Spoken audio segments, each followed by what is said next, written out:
fucking joke. I am a social justice warrior. Social justice warrior. Social justice warrior. Social justice warrior. Social justice warrior. Social justice warrior. Social justice warrior.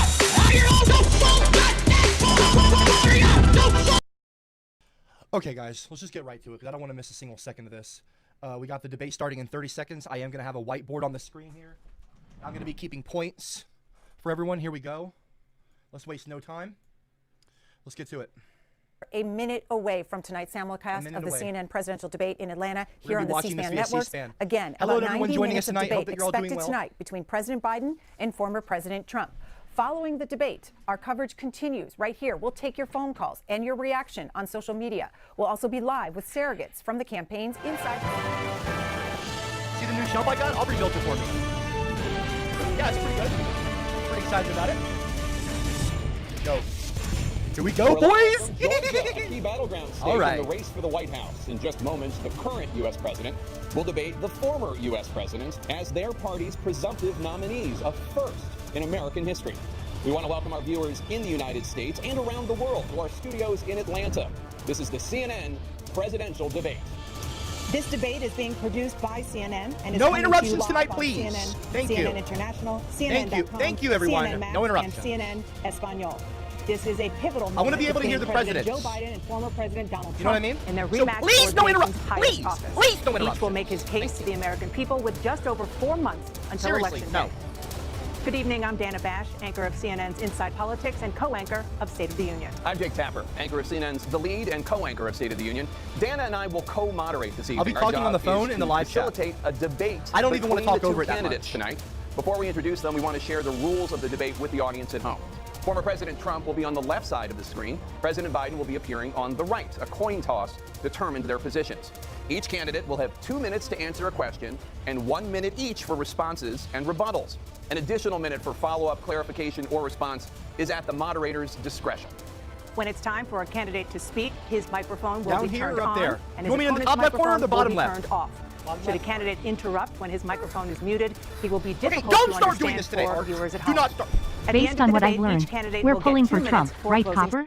Whichever you think. Okay, do not start. Okay, we are listening to the presidential debate. Please, no bot abuse today, please. during the debate. By accepting Fuck our off, Art. invitation to debate both candidates and Stop their it. campaigns, Stop, agreed Art. to accept Stop, these Art. rules. Stop. Now, please welcome the 46th President of the United States, Joe Biden. Folks, how are you? Woo! Ow! There he is. There's the man. And please I welcome love the it. 45th President of the United States. Boom! Boom! Boom! Boom! Boom!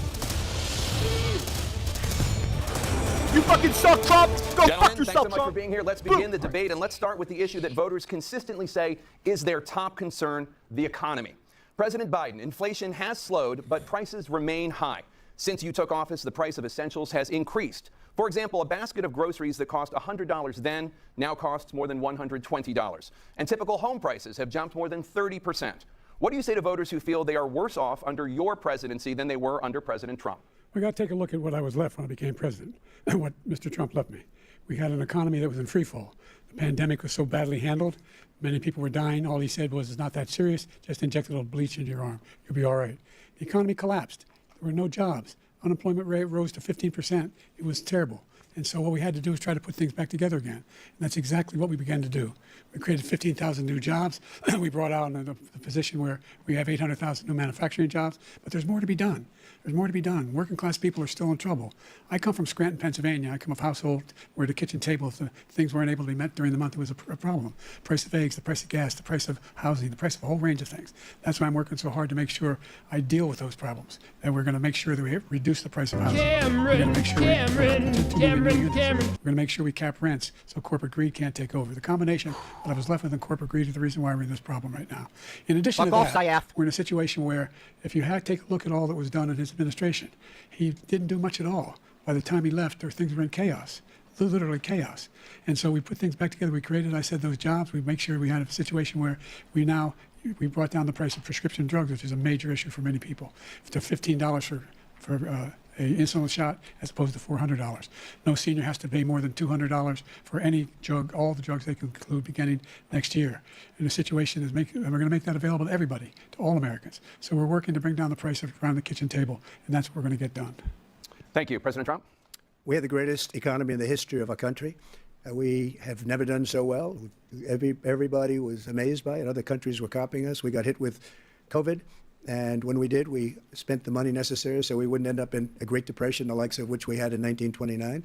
By the time we finished, so we did a great job. We got a lot of credit for the economy, a lot of credit for the military, and no wars, and so many other things. Everything was rocking good. But the thing we never got the credit for, and we should have, is getting us out of that COVID mess. He created mandates. That was a disaster for our country. But other than that, we had given them back a country where the stock market actually was higher than pre-COVID, and nobody thought that was even possible. The only jobs he created are for illegal immigrants and bounce-back jobs, a bounce-back from the COVID. He has not done a good job. He's done a poor job, and inflation's killing our country. It is absolutely killing us. Thank you. President Biden? Well, look, the greatest economy in the world. He's the only one who thinks that, I think. I don't know anybody else who thinks he had the greatest economy in the world. And, you know, the fact of the matter is that we find ourselves in a situation where his economy, he rewarded the wealthy. He had the largest tax cut in American history, $2 trillion. He raised a deficit larger than any president has in any one term. He's the only president other than Herbert Hoover who's had lost more jobs than he had when he began, since Herbert Hoover. Someone give this man some water. The idea that he did something that was significant. And the military, you know, when he was president, they were still killing people in Afghanistan. He didn't do anything about that. When he was president, we were still finding ourselves in a position where you had a notion that we were this safe country. The truth is, I'm the only president this century that doesn't have any this decade, that don't have any troops dying anywhere in the world like he did. President Trump, I want to follow up if I can. Am I allowed to respond to him? Well, I'm going to ask you a follow-up. You can do whatever you want with the minute that we give you. I want to follow up. You want to impose a 10% tariff on all goods coming into the U.S. How will you ensure that that doesn't drive prices even higher? It's not going to drive them higher. It's just going to cost countries that have been ripping us off for years, like China and many others, in all fairness to China. It's going to just force them to pay us a lot of money, reduce our deficit tremendously, and give us a lot of power for other things. But he made a statement. The only thing he was right about is I gave you the largest tax cut in history. I also gave you the largest regulation cut in history. That's why we had all the jobs. And the jobs went down, and then they bounced back, and he's taking credit for bounce-back jobs. You can't do that. He also said he inherited 9% inflation. No, he inherited almost no inflation, and it stayed that way for 14 months, and then it blew up under his leadership because they spent money like a bunch of people that didn't know what they were doing, and they don't know what they were doing. It was the worst, probably the worst administration in history. There's never been. And as far as Afghanistan is concerned, I was getting out of Afghanistan, but we were getting out with dignity, with strength, with power. He got out. It was the most embarrassing day in the history of our country's I can't life. lie. That's President Trump, he's over not the wrong. last 8 years, under both of your administrations, was the pretty national pathetic. debt soared to record highs. And according to a new was a bad nonpartisan analysis, President Trump, your administration approved $8.4 trillion in new debt, while so far President Biden approved $4.3 billion in new debt. So, former President Trump, many of the tax cuts that you signed Hold on, into law Gold are Cap, set to okay? expire next year. You want to extend them and go even further, you said. With the U.S. facing trillion-dollar deficits and record debt, Do y'all fucking why mind? should top earners We're and trying to watch the corporations debate. pay even less in taxes than they do now? Because the tax cuts spurred the greatest economy that we've ever seen just prior to COVID. And even after COVID, it was so strong that we were able to get through COVID much better read than just comments about any after. other country. But we spurred, that tax spurred. Now, when we cut the taxes, as an example, the corporate tax was cut down to 21% from 39%, plus beyond that. We took in more revenue with much less tax, and companies were bringing back trillions of dollars back into our country. The country was going like never before, and we were ready to start paying down debt. We were ready to start using the liquid gold right under our feet, the oil and gas right under our feet. We were going to have something that nobody else has had. We got hit with COVID. We did a lot to fix it. I gave him an unbelievable situation with all of the therapeutics and all of the things that we came up with. We gave him something great. Remember, more people died under his administration, even though we had largely fixed it. More people died under his administration than our administration, and we were right in the middle of it, something which a lot of people don't like to talk about. But he had far more people dying in his administration. He did the mandate, which is a disaster, mandating it. The vaccine went out. He did a mandate on the vaccine, which is the thing that people most objected to about the vaccine. And he did a very poor job, just a very poor job. Are you fucking And I kidding will me, tell you, Sayef? not only poor there, but throughout the Stop. entire world, we're no longer said quit. respected as a country. They don't respect our leadership. They don't respect the United States anymore. We're like a third world nation. We Will you fucking quit, his Sayef? election, trying to go after his political opponent. Fucking stop. All of the things he's done, we've Idiot. become like a third Moron, world nation. idiot. And it's a shame. The damage he's Try to done listen to our to country, these people. and I'd love to ask him, and will, why he allowed millions of people to come in here from prisons, jails, and mental institutions to come into our country and destroy our country. President Trump, we will get to immigration later in this block. President Biden, I want to give you an opportunity to respond to this question about the national debt. He had the largest national debt of any president in a 4-year period, number one. Number two, that $2 trillion tax cut benefited the very wealthy. What I'm going to do is fix the tax system. For example, we have 1,000 trillionaires in America. Billionaires in America. And what's happening? They're in a situation where they, in fact, pay 8.2% in taxes. If they just paid 24%, 25%, either one of those numbers, they'd raise $500 billion, I should say, in a 10-year period. We'd be able to wipe out his debt. We'd be able to help make sure that all those things we need to do, child care, elder care, making sure that we continue to strengthen our healthcare system, making sure that we're able to make every single solitary person eligible for what I've been able to do with the COVID, with dealing with everything we have to do with. What the fuck? Is he okay? If we finally beat Medicare. Thank you, President Biden. President Trump? What the fuck He was just that? beat Medicare. He beat it to death, and he's destroying Medicare because all of these people are coming in. They're putting them on Medicare. They're putting them on Social Security. They're going to destroy Social Security. This man is going to single-handedly destroy Social Security. These millions and millions of people coming in, they're trying to put them on Social Security. He will wipe out Social Security. He will wipe out Medicare. So he was right in the way he finished that sentence. And it's a shame. What's happened to our country in the last 4 years is not to be believed. Foreign countries, I'm friends with a lot of people. They cannot believe what happened to the United States of America. We're no longer respected. They don't like us. We give them everything they want, and they think we're stupid. They think we're very stupid people. What we're doing for other countries, and they do nothing for us. What this man has done is absolutely criminal. Thank you, President Trump. Sayef, quit it. This is the first presidential election since the matters to a Supreme lot of Court people, overturned idiot. Roe v. Wade. This morning, the court ruled on yet another abortion case, temporarily allowing emergency abortions to continue in Idaho, despite that state's restrictive ban. Former President Trump, you take credit for the decision to overturn Roe v. Wade, which returned the issue of abortion to the states. Correct. However, the federal government still plays a role in whether or not women have access to abortion pills. They're used in about 2/3 of all abortions. As president, would you block abortion medication? First of all, the Supreme Court just approved the abortion pill, and I agree with their decision to have done that, and I will not block it.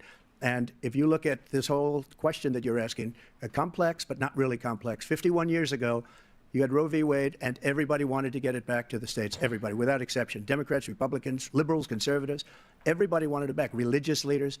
And what I did is I put 3 great Supreme Court justices on the court, and they happened to vote in favor of killing Roe v. Wade and moving it back to the states. This is something that everybody wanted. Now, 10 years ago or so, they started talking about how many weeks and how many this, getting into other things. But every legal scholar throughout the world, the most respected, wanted it brought back to the states. I did that. Now the states are working it out. If you look at Ohio, it was a decision that was, an end result that was a little bit more liberal than you would have thought. Kansas, I would say the same thing. Texas is different. Florida is different. But they're all making their own decisions right now. And right now, the states control it. That's the vote of the people. Like Ronald Reagan, I believe in the exceptions. I am a person that believes. And frankly, I think it's important to believe in the exceptions. Some people, you have to follow your heart. Some people don't believe in that. But I believe in the exceptions for rape, incest, and the life of the mother. I think it's very important. Some people don't. Follow your heart. But you have to get elected also, and because that has to do with other things. You got to get elected. The problem they have is they're radical because they will take the life of a child in the 8th month, the 9th month, and even after birth. After birth, if you look at the former governor of Virginia, That's wild. he was willing to do this. He said, we'll put the baby aside and we'll determine what we do with the baby, meaning we'll kill the baby. What happened is we brought it back to the states, and the country is now coming together on this issue. It's been a great thing. Thank you. President Biden? It's been a terrible thing, what you've done. The fact is that the vast majority of constitutional scholars supported Roe when it was decided, supported Roe. And that's this idea that they were all against it is just ridiculous. And this is the guy who says the state should be able to have it. We're in a state where in 6 weeks, you don't even know whether you're pregnant or not, but you cannot see a doctor and have him decide on what your circumstances are, whether you need help. The idea that states are able to do this is a little like saying we're going to turn civil rights back to the states. Let each state have a different rule. Look, there's so many young women who have been, including a young woman who just was murdered, and he went to the funeral. The idea that she was murdered by an immigrant coming in. They talk about that, but here's the deal: there's a lot of young women who are being raped by their in-laws, by their spouses, brothers and sisters, it's just ridiculous, and they can do nothing about it. And they try to arrest them when they cross state lines. Thank you. There have been many young women murdered by the same people he allows to come across our border. We have a border that's the most dangerous place anywhere in the world, considered the most dangerous place anywhere in the world. And he opened it up, and these killers are coming into our country, and they are raping and killing women. And it's a terrible thing. As far as the abortion is concerned, it is now back with the states. The states are voting. In many cases, it's frankly a very liberal decision. In many cases, it's the opposite. But they're voting, and it's bringing it back to the vote of the people, which is what everybody wanted, including the founders, if they knew about this issue, which, frankly, they didn't. But they would have. Everybody wanted it brought back. Ronald Reagan wanted it brought back. He wasn't able to get it. Everybody wanted it brought back, and many presidents had tried to get it back. I was the one to do it. And again, this gives it the vote of the people, and that's where they wanted it. Every legal scholar wanted it that way. Staying on the topic of abortion, President Biden, 7 states, I'll let you do that. This is the same topic. 7 states have no legal restrictions on how far into a pregnancy a woman can obtain an abortion. Do you support any legal limits on how late a woman should be able to terminate a pregnancy? I supported Roe v. Wade, which had 3 trimesters. The first time is between the woman and the doctor. Second time is between the doctor and an extreme situation. The third time is between the doctor, between the woman and the state. The idea that the politicians, that the founders wanted the politicians to be the ones making decisions about women's health is ridiculous. That's the last. No politician should be making that decision. A doctor should be making those decisions. That's how it should be run. That's what you're going to do. And if I'm elected, I'm going to restore Roe v. Wade. So that means he can take the life of the baby in the 9th month and even after birth, because some states, Democrat run, take it after birth. Again, the former governor of Virginia, put the baby down, then we decide what to do with it. So he's willing to, as we say, rip the baby out of the womb in the 9th month and kill the baby. Nobody wants that to happen, Democrat or Republican. Nobody wants it to happen. That is simply not true. That Roe v. Wade does not provide for that. That's not the circumstance. Only if a woman's life is in danger, she's going to die. That's the only circumstance in which that can happen. But we are not for late-term abortion, period. Period, period. Under Roe v. Wade, you have late-term abortion. You can do whatever you want, depending on the state. You can do whatever you want. We don't think that's a good thing. We think it's a radical thing. We think the Democrats are the radicals, not the Republicans. For 51 years, that was the law. 51 years, constitutional scholarship said it was the right way to go. 51 years, and it was taken away because this guy put very conservative members on the Supreme Court. He takes credit for taking it away. What's he going to do? What's he going to do, in fact, if the MAGA Republicans, he gets elected, and the MAGA Republicans control the Congress, and they pass a universal ban on abortion, period, across the board at 6 weeks or 7 or 8 or 10 weeks, something very, very conservative. Is he going to sign that bill? I'll veto it. He'll sign it. Thank you. Let's turn now to the issue of immigration and border security. President Biden, a record number of migrants have illegally crossed Trump's the southern border on your watch. They're cutting them off. Overwhelming border states, So that's and annoying. overburdening cities such as New York and Chicago, and in some cases That's causing real obnoxious. safety and security concerns. Given that, why should voters trust you to solve this crisis? Because we worked very hard to get a bipartisan agreement that not only changed all of that, it made sure that we are in a situation where you had no circumstance where they could come across the border with the number of border police there are now. We significantly increased the number of asylum officers. By the way, the Border Patrol endorsed my position.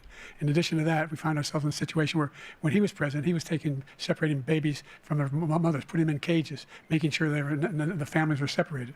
That's not the right way to go. What I've done since I've changed the law, what's happened?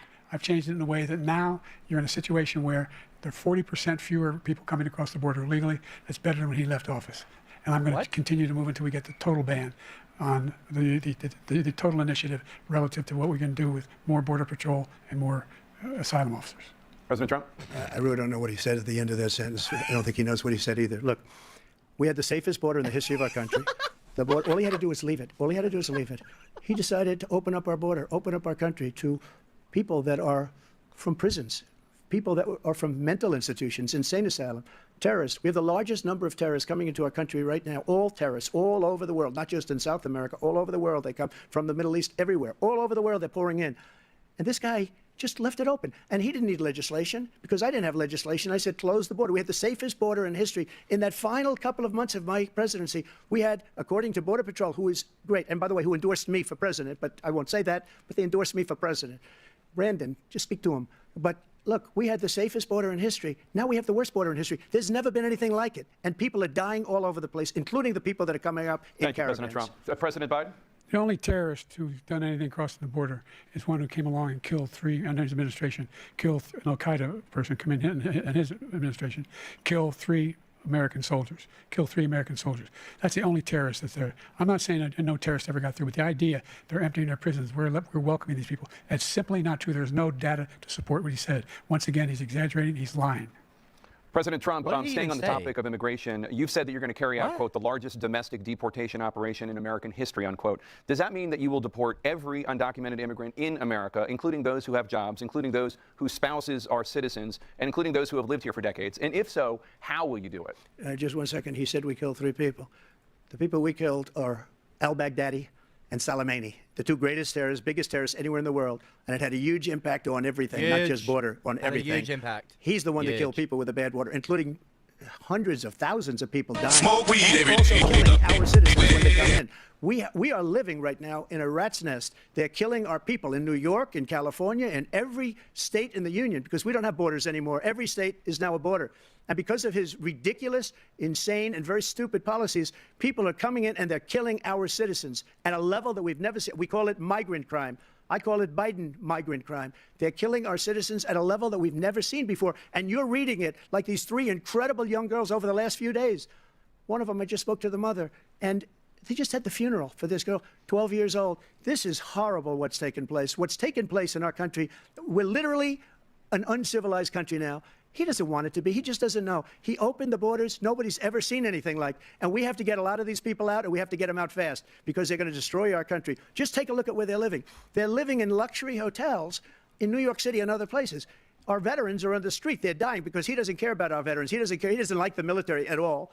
And he doesn't care about our veterans. Nobody been worse. I had the highest approval rating for veterans taking care of the VA. He has the worst. He's gotten rid of all the things that I approved. Choice that I got through Congress, all of the different things I approved, they abandoned. We had by far the highest, and now it's down in less than half because he's done all these great things that we did.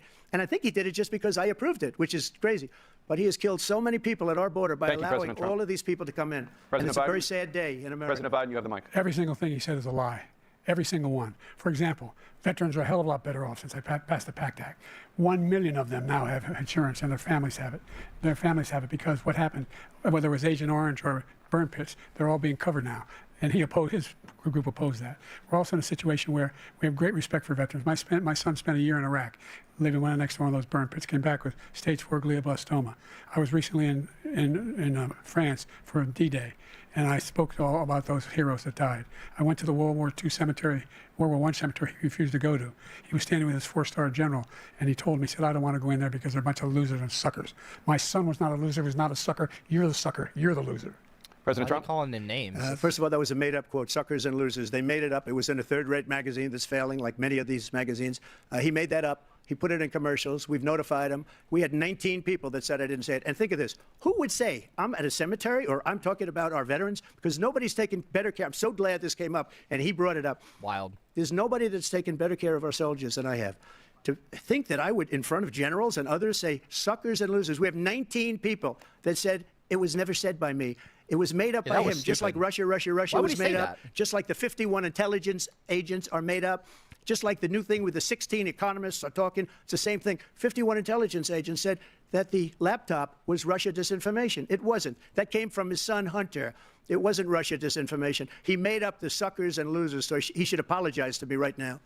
4-star general standing to your side who was on your staff who said you said it, period. That's number one. And number two, the idea that I have to apologize to you for anything along the line. We've done more for veterans than any president has in American history. And they now are in their family. The only sacred obligation we have as a country is to care for our veterans when they come home and their families and equip them when they go to war. That's what we're doing. That's what the VA is doing now. They're doing more for veterans than ever before in our history. All right, thank you so much. Let's move to the topic of foreign policy. I want to begin with Russia's war against Ukraine, which is now in its 3rd year. Former President Trump, Russian President Vladimir Putin says he'll only end this war if Russia keeps the Ukrainian territory it has already claimed and Ukraine abandons its bid to join NATO. Are Putin's terms acceptable to you? First of all, our veterans and our soldiers can't stand this guy. They can't stand him. They think he's the worst commander-in-chief, if that's what you call him, that we've ever had. They can't stand him. So let's get that straight. And they like me more than just about any of them. And that's based on every single bit of information. As far as Russia and Ukraine, if we had a real president, the president that knew, that was respected by Putin, he would have never invaded Ukraine. A lot of people are dead right now, much more than people know. You know, they talk about numbers. You can double those numbers, maybe triple those numbers. He did nothing to stop it. In fact, I think he encouraged Russia from going in.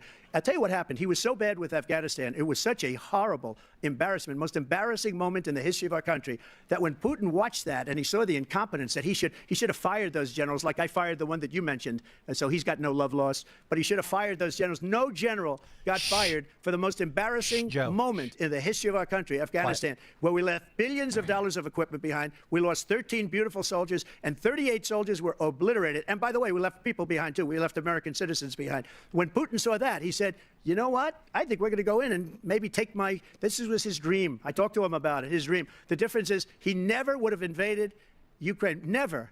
Just like Israel would have never been invaded in a million years by Hamas. You know why?